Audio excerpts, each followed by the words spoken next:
Welcome back to Stepping with Shorty tutorials. Today I'm going to be introducing a series of short videos to help beginners to intermediate drawers. These videos are going to focus around using familiar shapes to build up our drawing skills. Not everyone uses these methods, but it's a good start. These drawings are created with Photoshop for convenience, but the same ideas can be used with pencil and paper.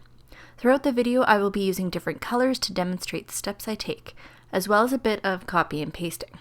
Thanks for tuning in, leave a comment and a like, and enjoy!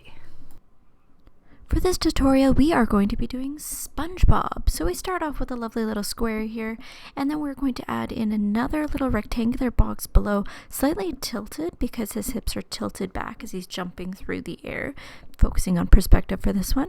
Then I added in some triangle shapes for his shirts and his legs. I also added in these giant eyes. He has a huge expression, a rounded rectangle for the nose. Then I started off kind of squarish shape and rounded it off for the mouth. Huge thing is expression, and this is how you get it, is just over exaggerating these shapes, adding in some buck teeth, some smaller details. With the tongue, I even just added 2 overlapping circles and then erased the extra bits. For the tie, I used a circle and some kind of diamond shapes, triangular shapes, and I just cleaned everything up. Added in a line for his pants. And then just cleaned up the shape for the pants because I didn't quite like them. Then I just simply added in some lines to represent the arms and legs. For the hands, they are something that is challenging, and one way to do it is like this, where you just draw circles for the tips of the fingers and the palms and simply connect them and erase your extra lines.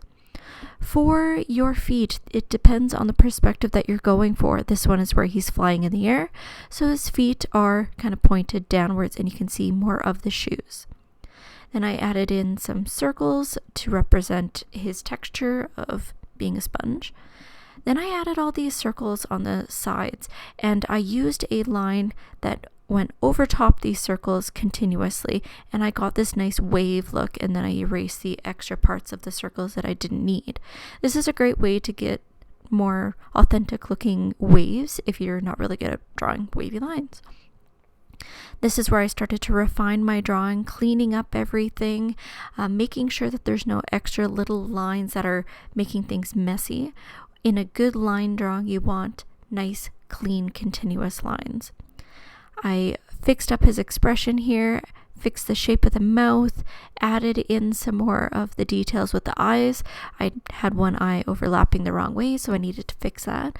And I also decided to add in the shine to the eyeball, which is one of the most important things to make your character look expressive, as well as adding in eyelashes, got some freckles in there. And then for the circles on his body, I added a kind of recess line to make it look a little bit more 3D and pushed back. Those lines will really depend on the perspective that you have. Then I cleaned up the body, kind of tweaked up some of my lines, made them a little cleaner, changed up the shape of the tie. I wanted it a little longer. Cleaned up the other hand, and that's something that we can all work on as hands. I highly suggest practicing with them. So I hope this video helped you out with your drawing, and we'll see you next time.